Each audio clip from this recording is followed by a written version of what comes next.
happens when your biggest problem comes once a month but the group meets every Tuesday? Shelby's about to find out. Hey, I'm Amanda, and this is Acutely Amanda, where we alternate between fiction and fiber art seasons. Do you love crafting?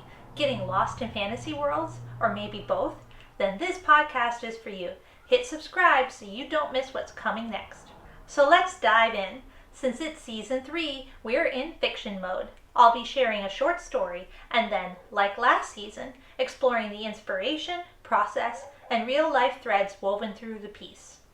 All of season 3 takes place in my Tova Gallagher universe, a paranormal Boston where angels, demons, werewolves, and Nephilim, half demons, walk among us. Today's short story is A Weekly Group for a Monthly Problem. One hot summer Tuesday evening, adults ranging in age from barely 18 to 80 sit in a circle of chairs. Most of them hold paper cups. The strong scent of freshly brewed bottom-shelf coffee permeates the space, mixing with a hint of mildew. The perfect match for what appears to be a church basement. While it is a church, it's actually the first floor, as the sanctuary long ago was raised up to the second. Thankfully, it still has the coolness of a basement, easing the sweat on many brows. Even though this is a perfect circle of chairs, the occupants universally look to one 40-something Latino man with slightly weathered skin and a mixture of laugh and frown lines, although nothing about his chair placement indicates a leadership role. He looks to an early 20-something white woman without even the hint of a tan. She has blonde hair cut into a stylish bob and sits with such obvious discomfort in her seat that you'd think it was covered in cactus spines. He speaks to her. "Welcome. What brings you to group today?" "Isn't it obvious?" she asks. The group shifts a little before the leader answers.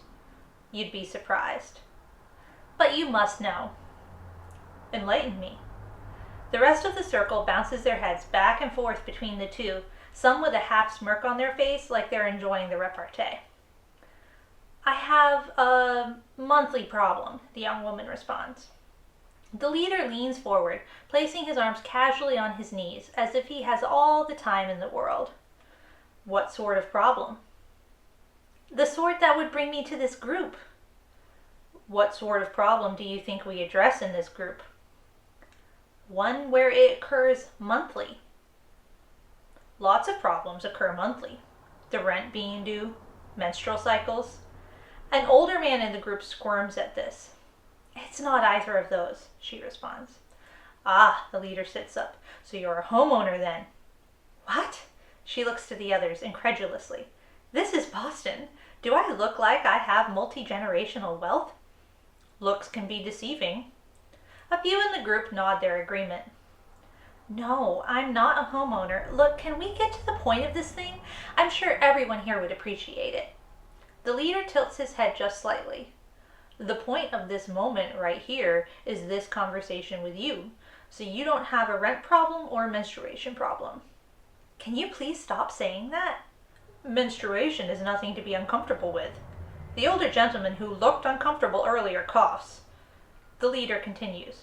"Happens to 26% of people a month." "Really? That few?" "Well, there's everyone in pre-puberty and postmenopausal, and of course those in perimenopause and menopause don't have their cycle every month. Then there's those on birth control methods that reduce the frequency or take it away altogether." "Thank you. That's very informative. Maybe the group can get started now, though?" "The group has started. With you. What brings you here? This monthly problem that has yet to be named." "Fine." She takes the last sip of her coffee, then crumples the cup in her hand, the paper shifting satisfyingly from smooth to hard with defined edges. "It's... I change." One of the group members smiles slightly. A few shift. "Interesting," the leader responds. "How so?" "Into a wolf." She's not looking at him, but rather down at her shoes, her pulse pounding in her ears. "What makes you think that?" "Because I grow fur and my body changes literally down to the bone so that I'm suddenly walking around on all fours howling at the moon like a movie from the 1900s. and the day of isn't so bad, but the days before and after are the worst pain I've ever felt in my entire life, and I don't know why this is happening or if there's a way to stop it, and I'm going to lose my job if I keep having to call out this much. She looks up at him, her eyes glistening. And I heard you people could help. His response is even, but not unkind. So you think we're what exactly? Werewolves Anonymous? Werewolves Anonymous? Yes. Huh. So? So what? Are you? He exhales, looks around the circle. Yeah, that about sums it up. We don't call ourselves Werewolves Anonymous, though. He smiles. That's cute. Well, what do you call yourselves then? The Silver Lining Club. Didn't you see that on our flyers? No. I asked on Reddit, and someone told me to come here. I half thought this was AA, and they were just messing with me. There's a few murmurs in the circle, but they quiet with a look from the leader. Reddit, huh? Interesting. So you're really the Silver Lining Club? She rubs the back of her hand across her eyes.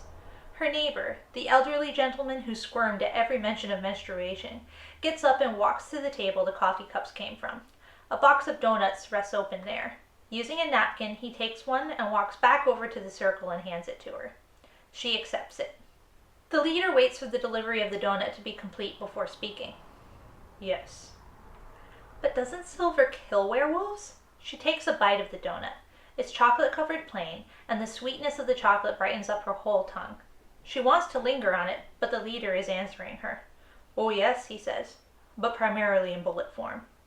She swallows hurriedly. Then what the heck is up with the name? It really throws people off our tracks. Why would an anonymous werewolf group call ourselves the Silver Lining Club? I don't have a response to that. Fair enough. Would you like to introduce yourself? What about the anonymous part? Well, that's not in our name, but also you can just use your first name or pseudonym. We don't care. Oh, and pronouns, please. We're inclusive. Okay. She doesn't pause or give any other indication that she needs to think about her name at all. Shelby. She, her. Hi, Shelby. The group chimes. The end. If you're watching or listening and thinking, wait, can weekly support groups just become a thing? Drop a coffee cup emoji in the comments. As a woman in long-term recovery from alcoholism, I've spent time in anonymous recovery groups. There's something powerful about them. How they're run, the space to be heard, and the way they shape how you think and interact beyond the meeting. Back when I was a health sciences librarian, I also learned that similar peer support groups exist for chronic medical conditions and mental health. As a woman with chronic health conditions and unrelated peer support experience, I immediately saw how such a group could be beneficial. I use urban fantasy as a way to explore real-life scenarios through metaphor. While there's importance and value in realistic fiction that tackles these issues head-on, sometimes we just need metaphor. In the sequel to Ecstatic Evil, I'm exploring werewolfism as a metaphor for chronic illness, and the Silver Lining Club plays a key role. This scene came from my backstory work for current and new characters. Shelby and the group leader are both important in the sequel, and I loved letting them speak directly to each other. Writers need to really hear our characters' voices. It makes every scene stronger, even if they only get a few words. The exercise that sparked this scene is one I love. Write as character A and B back and forth with no dialogue tags or setting. It feels like a real conversation. Then later I added the tags and setting to turn it into a story instead of what might feel like a radio play snippet. That's it for this episode of Acutely Amanda. If you enjoyed this little scene of an urban fantasy peer support group, please give the episode a thumbs up and leave a comment. It really helps more people find the channel. What would you love to see a weekly peer support group meeting for? Drop it in the comments or tag me on Instagram at OpinionsOfAWolf.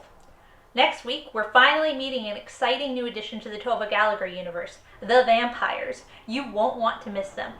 And if you'd like to dive deeper into Tova's world, visit opinionsofawolf.com/publications and click on Tova Gallagher.